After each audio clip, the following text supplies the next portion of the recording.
Katika jina la Yesu. Father, in the name of Jesus, ninakushukuru asubuhi ya leo. we give you thanks this morning. Umekuwa pamoja nasi. You have been with us. Mkono wako tumeuona. We have seen your mighty hand. Tunakushukuru Bwana Yesu kwa ibada hii. We thank you, Jesus, for this service. Tangu tumeanza umekuwa pamoja nasi. Since we started, you have been with us. Tunakushukuru sana. We thank you, Lord. Katika jina la Yesu. In the name of Jesus. Neema yako May your grace na uwezesho wako and your enablement uwe pamoja nasi. be with us today. Hiki kipindi cha neno, In this time of the Bwana world, uwe pamoja nasi. your hand be with us. Tuhudumie kama upendavyo. Service usher to us, O Lord. Sema nasi. Speak to us. Ongea nasi. Speak to us. Sema nasi. Speak to us. Kile unachopenda tusikie asubuhi ya leo. Everything that you desire, we hear today. Useme nasi Bwana Yesu. Speak to us, Lord Jesus. Kwa jina la Yesu. In the name of Jesus. Kutokana na neno hili, According to your word, hoja na miili yetu. speak to our Shughulika na bodies. mahitaji yetu. Deal with our needs. Mahitaji ya kiuchumi, Economic needs. mahitaji yoyote yale All kinds of needs ambayo tunayo. that we have this Kwa morning. neno lako Yesu, By your word, Jesus. ukapate kutujibu asubuhi You ya may leo. answer us. Ukaonekana asubuhi ya May leo. you be seen in our life. Najiweka mkononi mwako. I commit myself in your Nitumie hands. kama upendavyo. Use me as you will. Na watoto wako, And may your children, kila mmoja alipata neema ya kuja hapa asubuhi ya everyone leo. that had the grace to be here today, Wahudumie kama upendavyo. may you minister to them. Hudumia maisha yake Minister to their lives, ya rohoni na mwilini. spiritual and bodily. Kwa jina la Yesu In the Kristo. name of Jesus. Yote nimeomba na kushukuru. All I pray in Jesus' name. Amen. Amen. Naomba tufungue Biblia zetu. May we open our Bibles, please.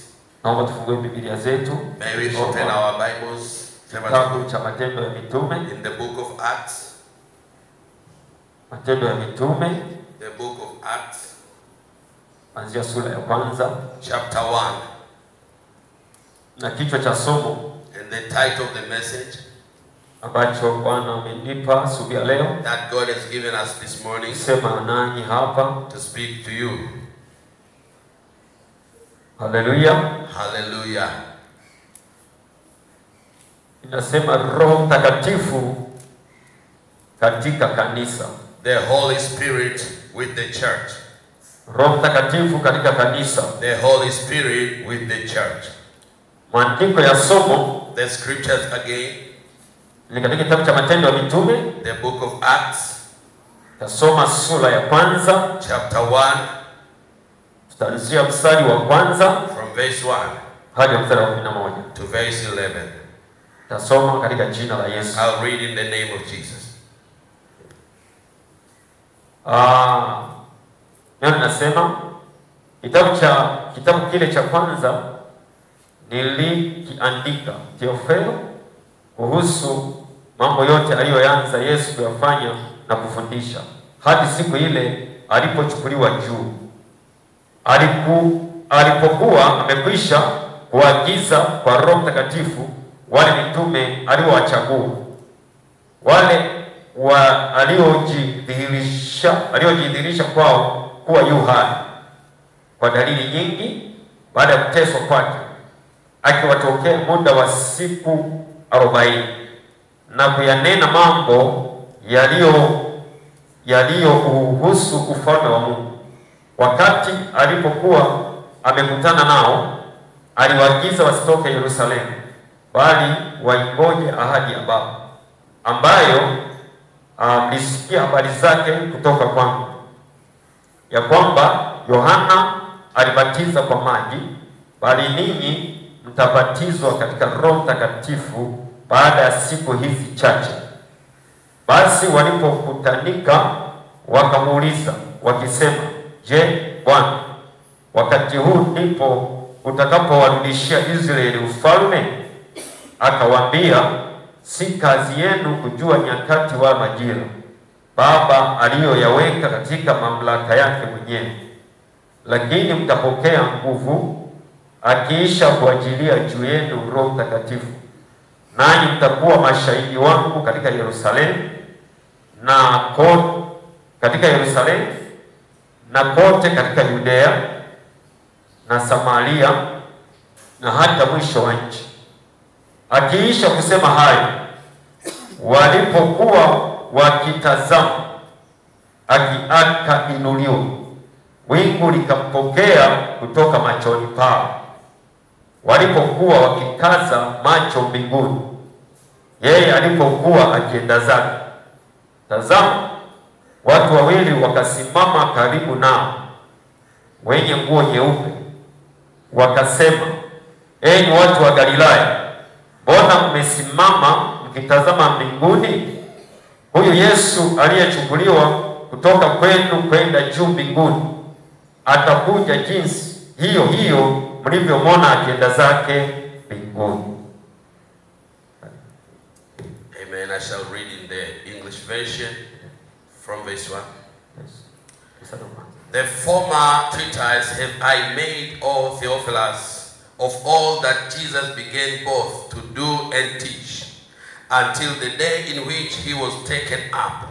After that, he, through the Holy Ghost, had given commandment unto the apostles whom he had chosen, to whom also he showed himself alive after his passion by many infallible proof, being seen of them 40 days, and speaking of the things pertaining the kingdom of God.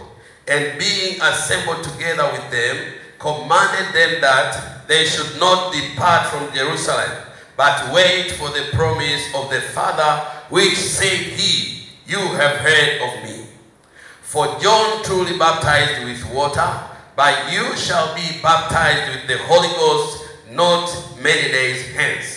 When they therefore came together, they asked him, saying, Lord, will thou at this time restore again the kingdom of Israel? And he said unto them, it is not for you to know the times or the seasons which the Father hath put in his own power, but you shall receive power after that the Holy Ghost has come upon you, and you shall be witnesses unto me, both in Jerusalem, in all Judea, in Samaria, and unto the uttermost parts of the earth. And when he had spoken these things, while they beheld, he was taken up, and a cloud received him out of their sight. And while they were looking steadfastly toward heaven, as he went up, behold, two men stood by them in white garments, which also said, you men of Galilee, why stand you gazing up in heaven? This same Jesus, which is taken up from you into heaven, shall so come in like manner as you have seen him go into heaven. Amen. Amen. Praise Jesus. Somo linasema Roho Mtakatifu katika kanisa. The title, the Holy Spirit with the church. Na maandiko yake haya ambayo tumeyasoma. And the scriptures we have read right now. Naomba nianze kwa utangulizi huu. May I start with this introduction, please? Kwamba kuna nyakati, there are times, tofauti, different times katika maandiko, in scriptures, ambayo yanahusiana na nafsi tatu za Mungu. Speaking about the three parts or souls of the Trinity. Naomba tuangalie vipindi vitatu katika maandiko. May we see the three seasons in the time of scriptures, kulingana na nafsi tatu za Mungu, pertaining to the three souls or persons of the Holy Spirit. Kwenye utangulizi haya maandiko ambayo tumeyasoma, in the introductory part we just read, na kichwa cha somo hili, and according to the title of the message, naomba tuangalie vipindi vitatu, may we see three seasons katika maandiko in scripture vinapohusiana na nafsi tatu za Mungu, pertaining to the three persons of God or souls, as we say. Vipindi vitatu vya maandiko kulingana three seasons of scripture na maandiko yanaposema, pertaining kulingana na maandiko yanaposema inahusiana na nafsi tatu za Mungu, three persons of God. Bwana Yesu asifiwe. Praise Jesus. Wote tunafahamu tunapozungumzia Roho Mtakatifu, when we speak of the Holy Spirit, kwa baadhi ya watu ni somo gumu kidogo. To some is a very tough. Unapozungumzia nafsi tatu za Mungu, when we speak of three persons of God, somo linahitaji mafafanuzi, it needs emphasis. Lakini Roho Mtakatifu, but the Holy Spirit, ni Mungu kamili, is God. Tunasema Roho Mtakatifu ni nafsi ya tatu ya Mungu. We say he's the third person of the Trinity. Mungu Baba, for God the Father, Mungu Mwana, God the Son, na Mungu Roho Mtakatifu, and God the Holy Spirit. Mungu mmoja, one God, Utatu Mtakatifu in Trinity. Bwana Yesu asifiwe. Holy Trinity. Lakini ambacho nataka niseme, But what I want to say this morning, tukiangalia vipindi vitatu katika maandiko vinavyohusiana na nafsi tatu za Mungu. when we look at the 3 seasons or periods of the Trinity in the scripture, Kipindi cha Agano la Kale in the Old Testament, kinaitwa ni kipindi cha Mungu Baba. it was the season or the period of the Father. Bwana asifiwe. Praise God. Agano la Kale jamani, In the Old Testament, inaitwa ni kipindi cha Mungu Baba. it was the season of the Father. Wakati wa Yesu During Jesus' na time, huduma yake hapa duniani. in his ministry on earth, Bwana Yesu asifiwe. praise Jesus, Inaitwa ni kipindi cha Mungu Mwana. it was the time of God the Son.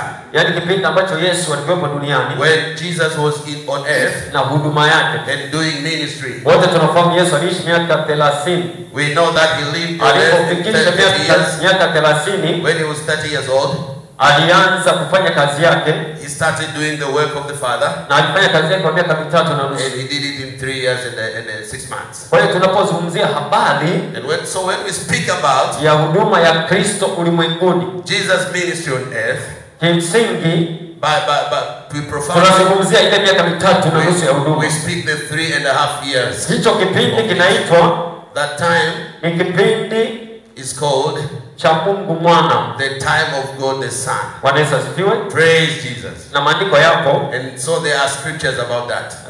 maandiko yapo kisoma katika kitabu cha Yohana sura ya 9 mstari wa 15. In the book of John chapter 9 verse 15. Bwana Yesu asifiwe. Praise Jesus. Katika kitabu cha Yohana sura ya 9, John, the book of John chapter 9 verse 15. hapa nitasoma tu kwa Kiswahili. I shall just read in Swahili. Sura ya 9 mstari wa 5 anasema hivi. It says, Muda nilipo ulimwenguni, mimi ni nuru ya ulimwengu. as long as I'm in the world, Yesu anasema I'm the light of the world. muda nilipo ulimwenguni mimi The Yesu time I am in the world, ni nuru ya nini? I am the light of the world. Kipindi cha pili ni hicho, That is the second season or the second period of God ni kipindi cha Mungu Mwana. in the person of the Son. Amen. Kipindi cha tatu In the third period, ni kipindi cha kupaa na kurudi kwa Yesu duniani. the time of Jesus ascending to heaven and his second coming. Kipindi cha tatu ni kipindi cha kupaa The second period or the third period or the third season na kurudi kwa Yesu is when Jesus ascended to heaven kwa mara ya until he's coming pili back duniani.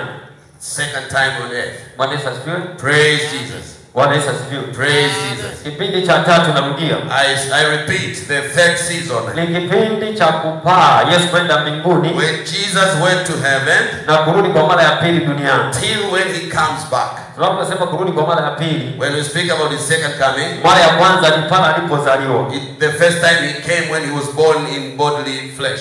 Bwana Yesu asifiwe sana. Praise Jesus. Bwana asifiwe. Praise Jesus. Sasa hizo nyakati tatu tofauti So those 3 seasons or periods zinazohusiana na nafsi tatu za Mungu are pertaining to the 3 persons or 3 souls of the Holy Trinity. Haleluya. Hallelujah. Haleluya. Hallelujah. Sasa hiki kipindi cha tatu, So the third season, kipindi cha kupaa after ascending na kipindi cha kurudi Yesu kwa mara ya pili, till he comes again, ndio ambacho tutaongelea asubuhi ya leo. that's the season we are going to speak this Ndio morning. kipindi cha Roho It Mtakatifu. is the time of the Holy Spirit. Bwana Yesu asifiwe. Praise Jesus. Huduma ya Yesu duniani After the Jesus ministry on earth, ni kipindi cha Mungu Mwana. it was the time of God the Son. Bwana Yesu asifiwe. Praise Jesus. Au kipindi cha Mungu Mwana The time of God the Son, kilikuwa ni kipindi cha huduma ya Yesu duniani. it was when he was doing ministry on Lakini earth. Yesu alipopaa When Jesus ascended to mpaka heaven, Yesu atakaporudi tena till when he comes ni again, kipindi cha Roho it Mtakatifu. is the time of the Holy Spirit on earth. Tunapozungumzia Roho Mtakatifu katika kanisa, When we speak the Holy Spirit in church, ndio kipindi hiki cha tatu sasa it's this time that we have, ambacho tunacho sisi which we leo. have right now.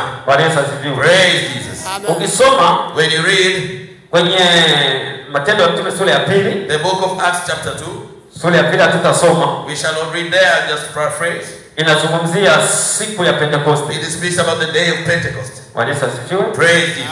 Inazungumzia siku ya nini jamani? It speaks about the day of what? Siku ya Pentecost. The day of Pentecost. Sura ya 2 Matendo ya Mitume na mstari wa kwanza. Chapter 2 verse 1 it says. Maandiko yanazungumzia jinsi ambavyo Roho Mtakatifu alishuka. The scripture says of how the Holy Spirit descended from heaven. Jamani, Bwana Yesu asifiwe. Praise the Lord. Na Roho Mtakatifu aliposhuka, when the Holy Spirit descended from heaven, na kabla ya huko, before that time, Roho Mtakatifu, the Holy Spirit aliposhuka, when he came, siku ya Pentecost, on the day of Pentecost, tunasema alifanyika mwili. he became flesh.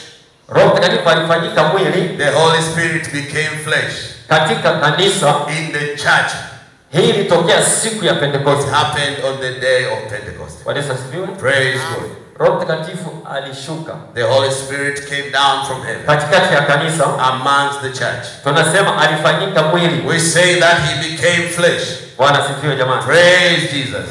Na Roho Mtakatifu aliposhuka siku ya Pentecost, when he came down on the day of Pentecost, kuna mambo yalitokea siku hiyo. There are things that happened on that day. Tunaona hayo mambo. I want us to look on the things that happened. Tunapozungumzia Roho Mtakatifu katika kanisa, when we speak the Holy Spirit in church, tunafahamu, we know kwamba that kuna mambo yalitokea. There are things that happened on that wakati Roho Mtakatifu aliposhuka, when the Holy Spirit came down from heaven. Jambo la kwanza, number one, Roho Mtakatifu aliposhuka, when the Holy Spirit came, likuzaliwa kwa kanisa. The church was born. Kanisa lilizaliwa. The church of Jesus Christ was born. Kwa hiyo ukiulizwa, so if somebody asks you, kwamba kanisa lilizaliwa lini? When was the church born? Naomba uandike kama naweza. If you can put it down in your notebook. Jambo la kwanza lililotokea, the first thing happening, Roho Mtakatifu alipoonekana siku when the Holy Spirit came down on him, kanisa lilizaliwa. The church was born. Maandiko yake ni Matendo ya Mitume sura ya 2 mstari wa kwanza. The scripture is Acts chapter 2 verse 1. Nitasoma tu kwa Kiswahili. I shall read in Swahili. Maandiko yanasema hivi: wakati ilipotimia siku ya Pentecost, walikuwepo wote mahali pamoja, kukaja ghafla kutoka mbinguni sauti kama mvumo wa upepo mkali. Tuseme wote mkali. Mighty. Upepo mkali ukienda kwa kasi. Mighty wind rushing. Kiswahili tu. Naomba tuseme wote kwa Kiswahili: upepo mkali. Ukienda kwa kasi. Naomba nirudie mstari wa pili sasa nisome. Ukaja ghafla kutoka mbinguni sauti kama mvumo wa upepo mkali ukienda kwa kasi, ukajaza nyumba yote waliokuwa wameketi. Bwana Yesu asifiwe. Praise Jesus. Sasa mambo yaliyotokea, la kwanza ni kuzaliwa kwa kanisa. The first thing is the birth of the church. Jamani, Roho Mtakatifu aliposhuka, when the Holy Spirit came along, katikati ya kanisa, among the church, kanisa lilizaliwa siku hiyo. The church was born on that day. Kanisa lilizaliwa siku hiyo. The church was born on that day. Kanisa lilianza tangu kipindi cha Yesu. The church started during Jesus' time. Lakini kanisa imara, the church that was strong, lenye nguvu, with power, lilizaliwa siku ya Pentecost, was born on the day of Pentecost, chini ya Roho Mtakatifu, under the leadership of the Holy Spirit. Na ndio maana tunasema kwamba that is why we say kiongozi wa kanisa, the leader of the church, kipindi hiki cha tatu, this very time, yani kipindi cha kupaa kwa Yesu, the third season of hadi atakaporudi mara ya pili, from ascending Jesus till his second. Kiongozi wa kanisa ni Roho Mtakatifu. The leader of the church is the Holy Spirit. Jambo la pili lililotokea siku hiyo, second thing that happened on the day of Pentecost. Bwana Yesu asifiwe. Praise Jesus. Kutukuzwa kwa Kristo. To be glorified, Jesus was being glorified. Kutukuzwa kwa Kristo. The glorification of Christ. Sura ya 2 mstari wa 33. Chapter 2 verse 33. Inaandika hivi, inasema hivi. It says, I read it Swahili. Basi yeye akisha kupandishwa hadi mkono wa kuume wa Mungu na kupokea kwa Baba ile ahadi na kupokea kwa Baba ile ahadi ya Roho Mtakatifu. Nimekosea? Naomba nirudie mstari 33. Basi yeye akisha kupandishwa hadi mkono wa kuume wa Mungu na kupokea kwa Baba ile ahadi ya Roho Mtakatifu, amekimwaga kitu hiki mnachokiona sasa na kukisikia. Bwana Yesu asifiwe. Jambo lililotokea la pili, The second thing that happened on ni that day, kutukuzwa kwa Kristo. the glorification of the exaltment of Jesus Christ. Alitukuzwa kuwa amefika mbinguni. He was exalted that he went up to God the Roho Father. Mtakatifu aliposhuka, When the Holy Spirit came, ilikuwa ni alama it was a sign ya kutukuzwa kwa Kristo. that Jesus has been glorified. Na alitukuzwaje Kristo? How was he glorified? Alitukuzwa alipokwenda mbinguni. He was glorified after ascending to heaven. Yaani Yesu alipofika juu, When he just arrived in heaven, ilikuwa ni alama kubwa sana ya kutukuzwa it kwake. was a great sign of his Ni exaltation. alama ya utukufu. It was a sign that he has been exalted. Ni alama ya heshima. It was a sign that he has been honored.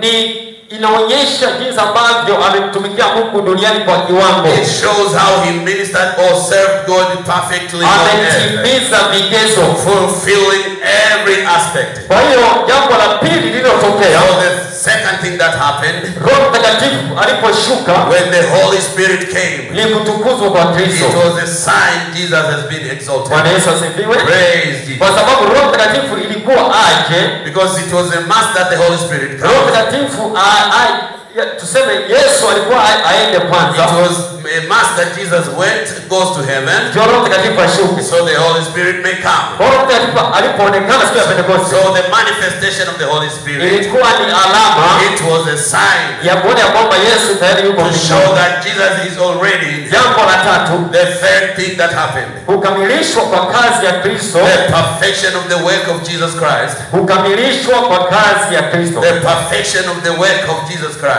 Bwana Yesu asifiwe. Praise Jesus.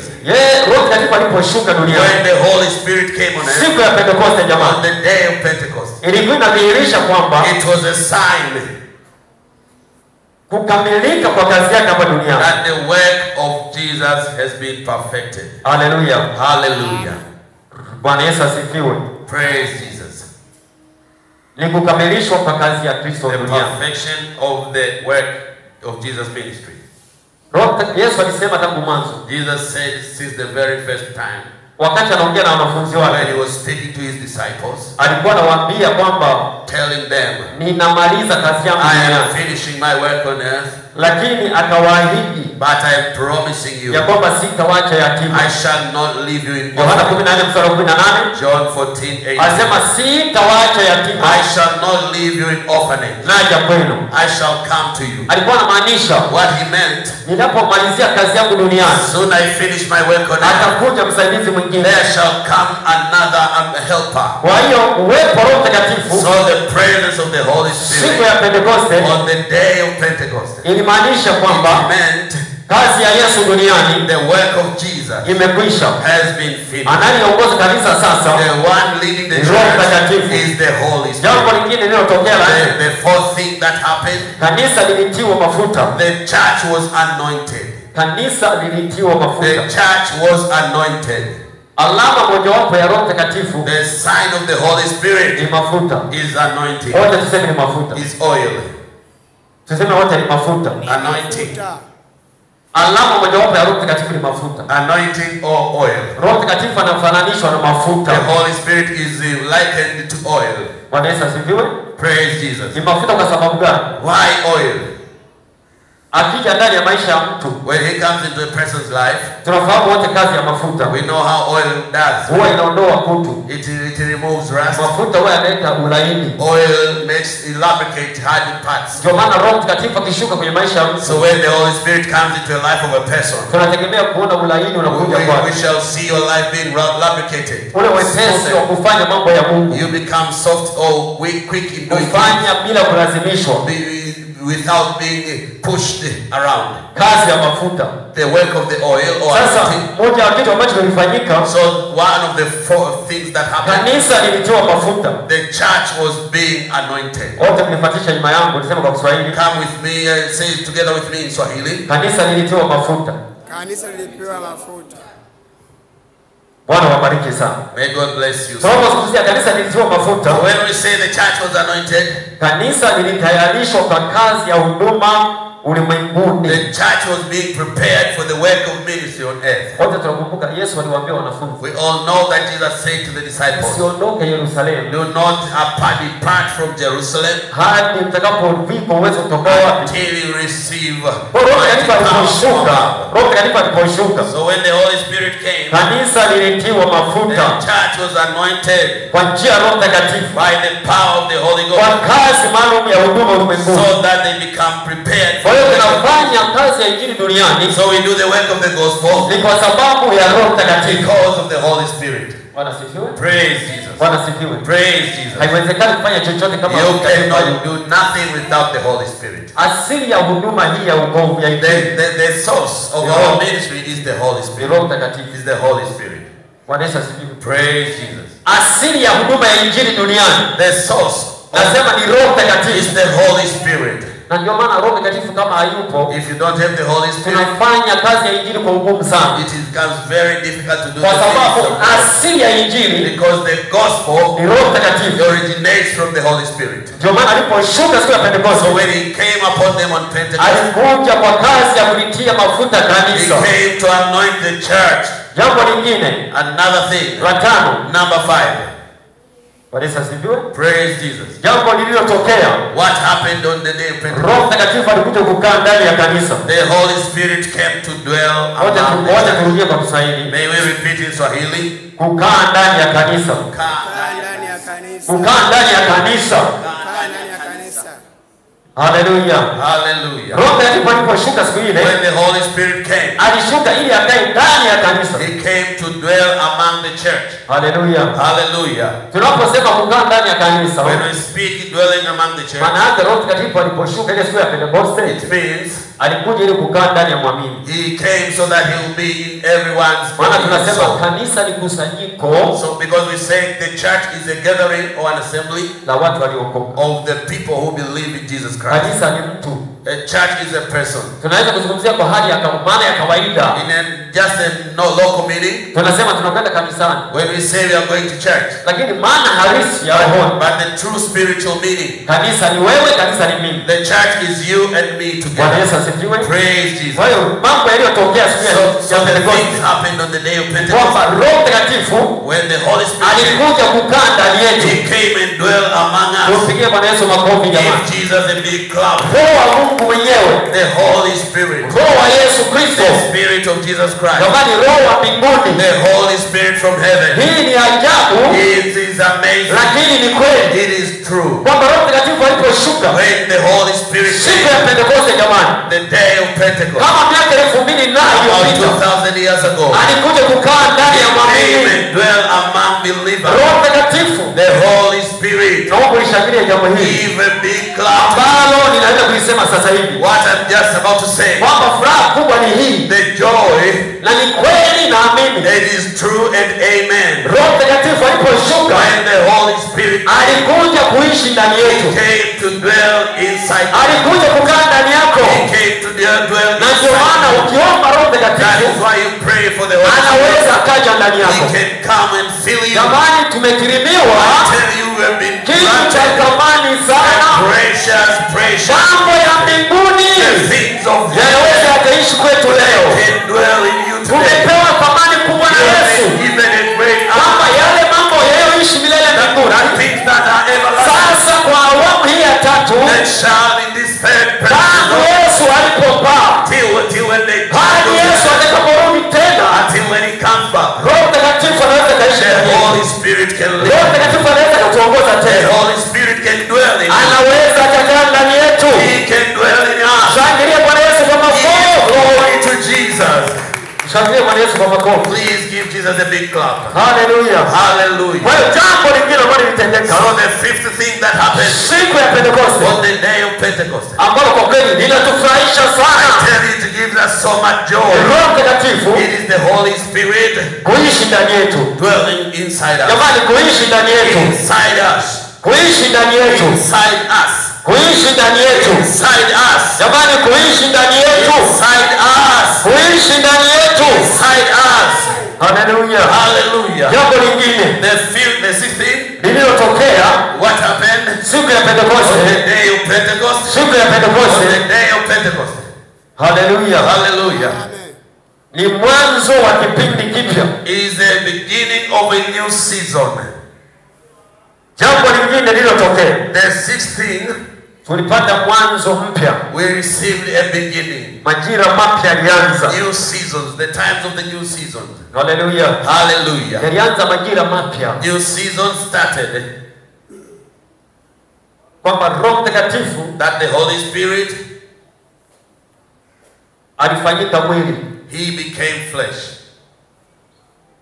Bwana sifiwe. Praise God. Tunaposema Roho Mtakatifu alifanyika mwili, When we say that the Holy Spirit became flesh, kwa namna ambavyo aliishi nasi. it is how he entered into the bodies of the believers. Yes. Namna ambavyo aliishi nasi. He came right into the bodies of the believers. Akakaa ndani yetu. Inside their flesh. Alifanyika mwili How he became flesh? kwa sababu tunaona uwepo wake. Because we can experience his presence. Ni nafsi kamili ya tatu ya Mungu. Is the third person of God. Roho Mtakatifu anaweza akahisi. The Holy Spirit has feelings. Roho Mtakatifu ni Mungu. He is God.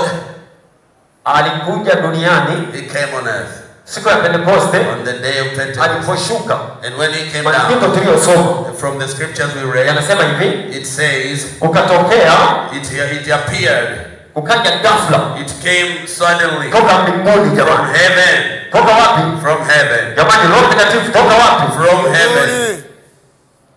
Toka mbinguni. From heaven. Sauti kama mvumo, A sound like a sound of mighty wa rushing upepo mkali. wind. Ilikuwa ni siku ya ajabu It sana. was a wonderful day. Ukienda kwa kasi, Running fast, ukajaza nyumba yote filled the house waliokuwa wameketi. where they were sitting. Kuna mambo waliona yanatokea. They saw things happening. Kukawatokea ndimi And zilizogawanyikana it appeared unto them kama ndimi za moto cloven tongues of fire.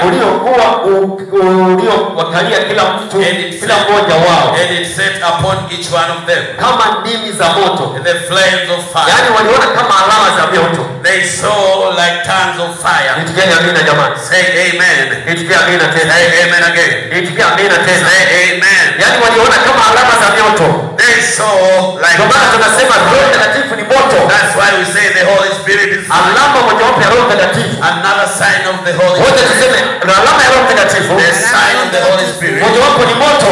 is fire. Ndio maana tunasema Roho Mtakatifu That's why we say the Holy ni Spirit moto. is fire. Ukikuta tunaomba hapa asubuhi When you see us praying in kwenye the maombi ya morning glory, early morning glory huwa prayers, tunaita Roho Mtakatifu where we call upon the Holy Spirit, alifunike kanisa letu, we ask Him to cover the na church, tunasema and we say, Roho Mtakatifu Holy Spirit, wewe ni moto. you are fire. Ukiingia ndani ya mtu, When you come into a vitu person, vingine lazima viungue. other things that must Vitu be ambavyo Mungu anavitaka all things that God ndio huwa vinabaki, those shall stay, kwa sababu Roho Mtakatifu because the Holy ni Spirit moto. is Na fire. kama Roho Mtakatifu ni moto, The Holy Spirit is fire. Yesu Kristo ni moto. Jesus is Na kama fire. Yesu Kristo ni moto, If Jesus is Mungu Baba fire, mwenyewe ni moto. God the Father is fire. Kwa hiyo So tunasema Roho the Mtakatifu Holy Spirit, alifanyika mwili He came in flesh. kwa sababu Because alikuja kuishi ndani He yetu, came inside. na kuna vitu tuliviona There are things that were siku ya said Pentekoste on the day of Pentecost, kama ndimi za moto, like in fire lakini ukatokea upepo and a mighty wind, mkali mighty ukaijaza feeling ile nyumba yote ambayo house.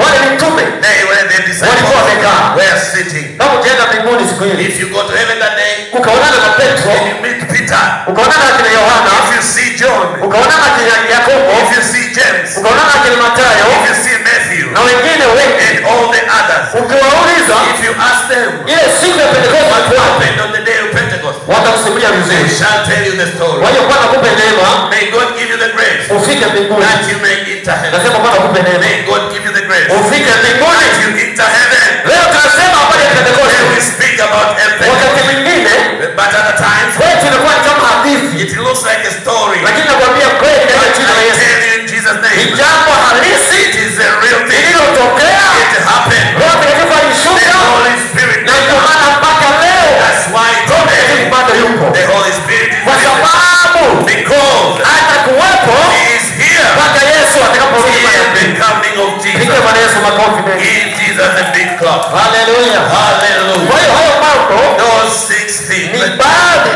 That just some of the things yaliyotokea happened Roho Mtakatifu when the Holy Spirit aliposhuka came down. siku ya Pentecost. The day of Pentecost. Naomba tuangalie mambo machache May tena we go to other few things yanayohusiana about na Roho Mtakatifu the Holy Spirit katika kanisa.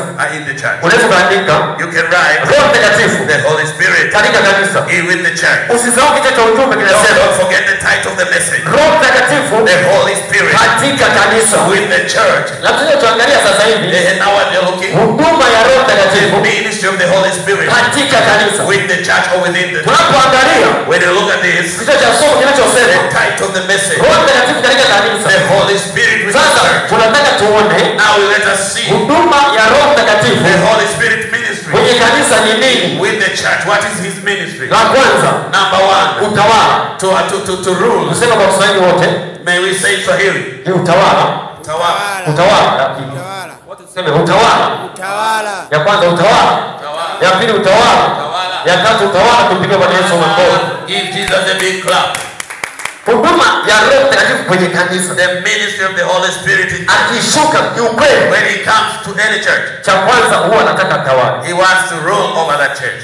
Bwana Yesu asifiwe. Praise Jesus. Haleluya. Hallelujah. Huwa Roho Mtakatifu maana utawala ni nini? What is the meaning of Huwa ruling? anataka asimamie shughuli zote He wants to be the general overseer za of uongozi all the leadership katika kanisa. in the church. Sawa jamani? Are we together? Tunapozungumzia leo When we speak today, kichwa cha somo kinachosema Roho Mtakatifu katika kanisa. the title of the message, the Holy Spirit, Huduma ya Roho Mtakatifu kwenye kanisa his administration in ni church, utawala.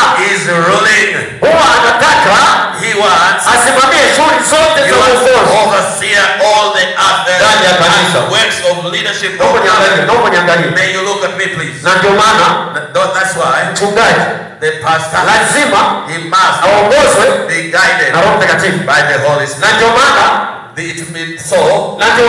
So wazee wa kanisa, the church elders, jamani, na ndio maana church elders, wazee wa kanisa the church elders, lazima they must waongozwe be led na Roho Mtakatifu. by the Holy Spirit. Na ndio maana So mashemasi the deacons, lazima they must be waongozwe led by na Roho Mtakatifu. the Holy Spirit. Na ndio maana So lazima it is a must. viongozi wa idara, All the jamani, departments, tujeni amina, yes, lazima waongozwe na Roho you Mtakatifu. must be led by the Holy Spirit. Roho Mtakatifu The Holy Spirit, anapochukua nafasi when he takes his position ya utawala kwenye kanisa, of governing the church, huwa anahakikisha he makes sure mchungaji the pastor, lazima ufanye he shall do anayotaka. that is his will. Nitikia amina. Say amen. Na ndio maana Roho Mtakatifu When the Holy Spirit, ukikuta ameruhusiwa when he's allowed to kwenye flow kanisa lolote lile, in a church, utaona tofauti you shall see a kati ya difference kanisa ambalo halina Roho Mtakatifu, between the church without the Holy hata Spirit. kama miujiza inatendeka If there are signs happening kwa mtu ambaye to other people, amekaa na Mungu kwenye maisha the yake, person who has been with God lazima tofauti iwepo. shall notice a difference. Kanisa sifiwe. Praise Jesus. Kwa hiyo Roho Mtakatifu kwenye kanisa So when the Holy Spirit comes to the church, lazima tawala. he must give governance. Nitikieni amina tena. Say amen. Rumi sura ya 15 The book of Rome, mstari wa 18. Inasema naomba nisome tu Kiswahili. Rumi 15 mstari wa 18. Romans 15:18. Kuna maandiko mengi kwa habari ya utawala. I shall read in Swahili. Inasema hivi: lakini nawaandikia kwa ujasiri zaidi katika sehemu ya waraka huu, kana kwamba kuwakumbusha kwa neema ile niliyopewa na Mungu. Mstari wa 18, sawa. 15:18 anasema, maana sitathubutu kutaja neno asilolitenda Kristo kwa kazi yangu, mataifa wapate kutii kwa neno au kwa tendo. Naomba nirudie Paulo maneno anayosema, maana sitathubutu kutaja neno asilolitenda Kristo kwa kazi yangu. Hata thubutu kutaja neno lolote ambalo hajalitenda Kristo kwa kazi. Tumeelewana jamani? Are we together? Bwana sifiwe. Praise Jesus. Bwana sifiwe. Praise Jesus. Paulo anasema sitathubutu. Paul is saying, I shall not dare. Huyu mtu alikuwa ni hatari sana. He was very dangerous. Kwa hiyo Paulo anasema sitathubutu I shall not dare kusema neno lolote speak of anything ambalo Bwana Yesu, which Christ has not, haleluya, hallelujah, asilolitenda has not done kwa kazi yangu. through me or my work. Anaongea, He is speaking. anadhihirisha namna gani You ambavyo want to make manifest. katika uongozi wake In his time, anaongozwa na Roho he Mtakatifu. was led by the Holy Jambo Spirit. lolote Anything asilolitenda Roho Mtakatifu, that did not be, or Kristo katika maisha yake, that Christ did not do, hata thubutu kusema. he cannot speak of it. Bwana Yesu asifiwe. Praise Jesus. Kwa maana nyingine, In other words, hawezi kufanya jambo he lolote cannot do bila anything maongozi ya Roho Mtakatifu. without the leadership of the Holy Pigeni Spirit. makofi Paulo Marko. Give hands to Paul. Makofi jamani kwa Yesu. Give Jesus a big clap. Haleluya. Alikuwa mtu Hallelujah. mzuri sana anayempenda Mungu. He is a person who was loving God. Ni jambo kubwa. It's a mighty thing. Hili neno zito. It's a great thing. Anasema sitasubutu. I cannot Naomba dare. nisikae hapa. Twende jambo la pili. Let us go to another. Huduma ya Roho Mtakatifu katika kanisa The Holy Spirit Ministry ni Church mahubiri. is the preaching. Piga makofi, sema mahubiri.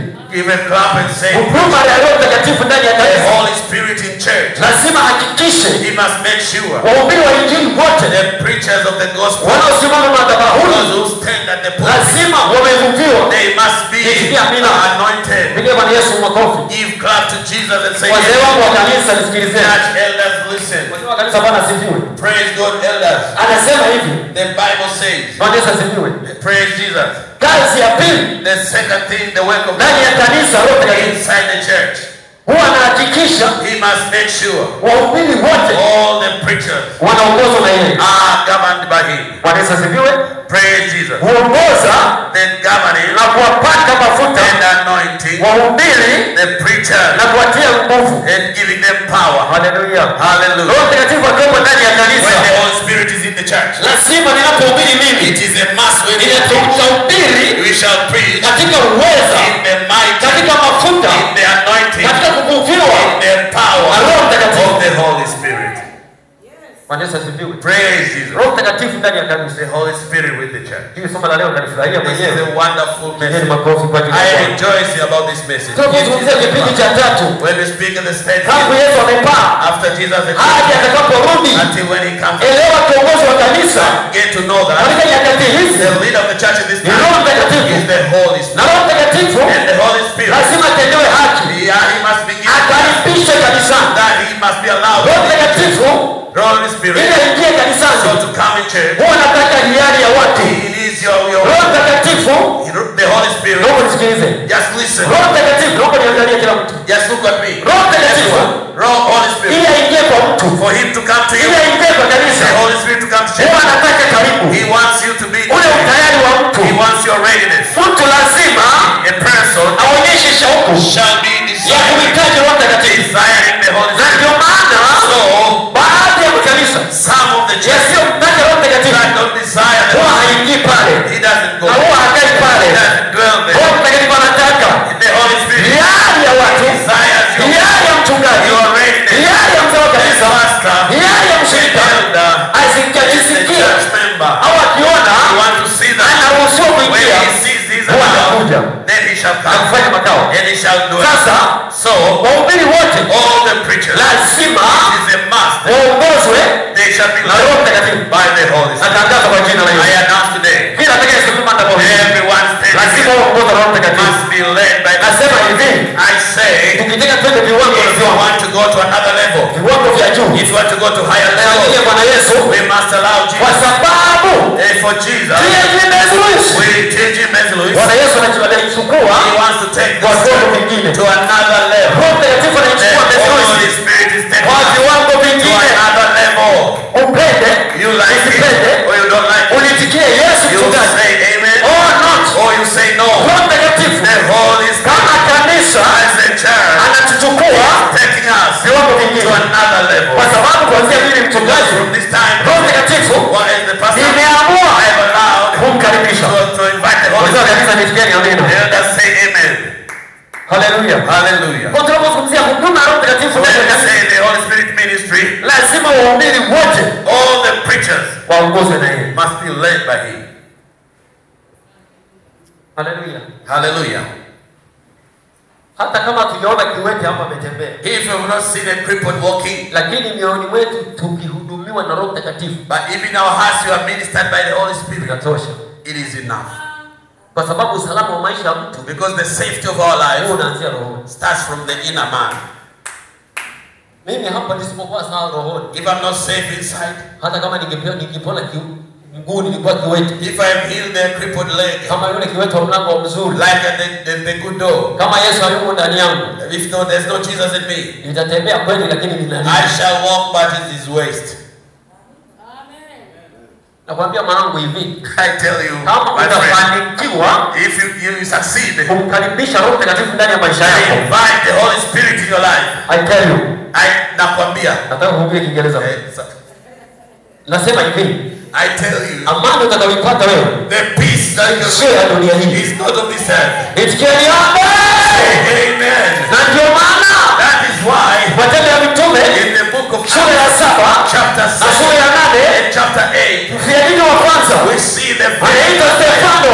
There's God Neno linasema the word wakati anapigwa kwa mawe was being stoned katikati ya maumivu, between the akamtukuza Mungu aliye hai. glorified Katikati ya maumivu, Stefano anasema, siwahesabii dhambi hii, Mungu aliye hai uwasamehe, kwa maana hawajua litendalo. Hayo maneno alikuja kuyasema na Yesu Kristo wakati wa maumivu makali pale msalabani, kwa sababu ya Roho Mtakatifu ndani yake.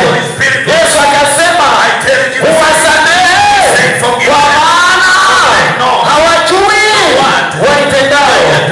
Nje ya Roho Mtakatifu haiwezekani kusema hivyo. You cannot say such words. Nasema nje outside ya Roho Mtakatifu, the Holy Spirit, huwezi kusema you hivyo. cannot say such. Nasema hivi, I tell you, nje outside ya Roho the Holy Mtakatifu Spirit, kuna kukimbia you majaribu. will run away to Nje ya Roho Mtakatifu outside the kuna Holy kulipiza kisasi. you shall Nje ya Roho Mtakatifu outside the Holy Spirit hakuna uvumilivu. you cannot persevere. Lakini Roho Mtakatifu But with the Holy Spirit, akiwa ndani ya mtu, He is inside you. ana uwezo He can give you ability wa kumsaidia to save you, help you. He kustahimili can give you ability to withstand katikati ya maumivu. hard pain.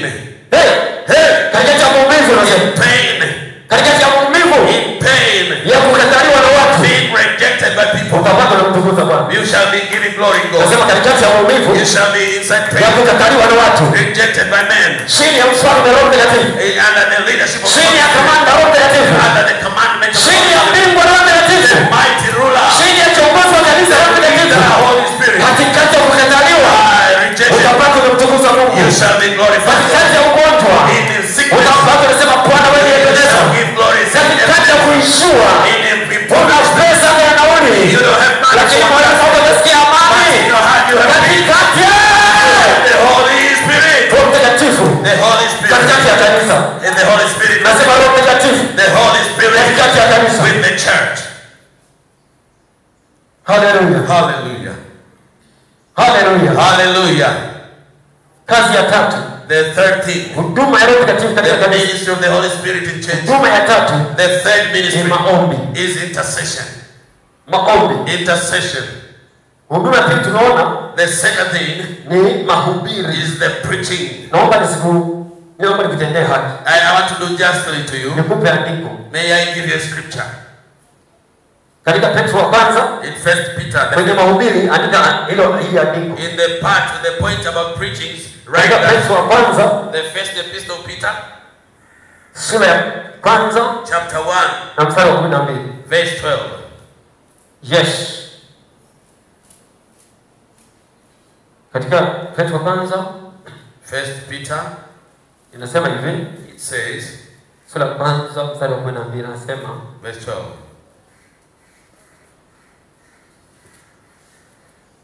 wakafunuliwa ya kuwa si kwa ajili yao wenyewe bali kwa ajili ya wahudumu katika mambo hayo ambayo sasa yamehubiriwa kwenu na wale walio wahubiri ninyi Injili kwa Roho Mtakatifu aliyetumwa kutoka mbinguni.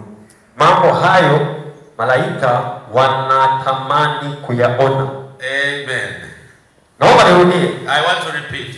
wakafunuliwa it was revealed to them ya kuwa si kwa ajili yao wenyewe, those things were not for them, bali kwa ajili yenu it was for you waliohudumu and to those who katika minister mambo hayo the things ambayo sasa which are now reported, yamehubiriwa a report preached to kwenu you, na wale walio wahubiri ninyi injili, those who preach the gospel unto you, waliowahubiria ninyi injili kwa Roho Mtakatifu preach the gospel to you by the aliyetumwa Holy kutoka Spirit, mbinguni. sent down from heaven, Aliyetumwa kutoka wapi? sent down Mambo hayo those things malaika walitamani the kuyaona. angels desire to look. Bwana Yesu asifiwe. Praise Jesus. Ametumwa kwa ajili ya wahudumu wa nini? He was Wa sent injili. for the ministers of the gospel. Bwana Yesu asifiwe. Praise Jesus. Wewe usiwe na habari, usiwe na tatizo. Don't be in trouble. Ukiambiwa uhubiri hapa, mwambie Roho Mtakatifu niwezeshe. If you are told to preach here, just ask the Holy Spirit to empower Kwa you. sababu mahubiri yote yako chini ya Roho Mtakatifu. Because all the preachings are under the Holy Spirit. Hapo utaandika hiyo Petro wa kwanza sura hiyo, kwanza mstari wa 12. You shall write 1 Peter chapter 1 verse 12. La tatu, Roho Mtakatifu The third thing, hufanya huduma ya maombi.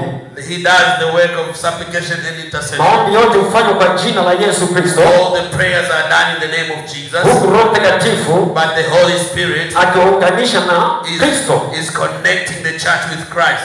Bwana asifiwe. Praise Jesus.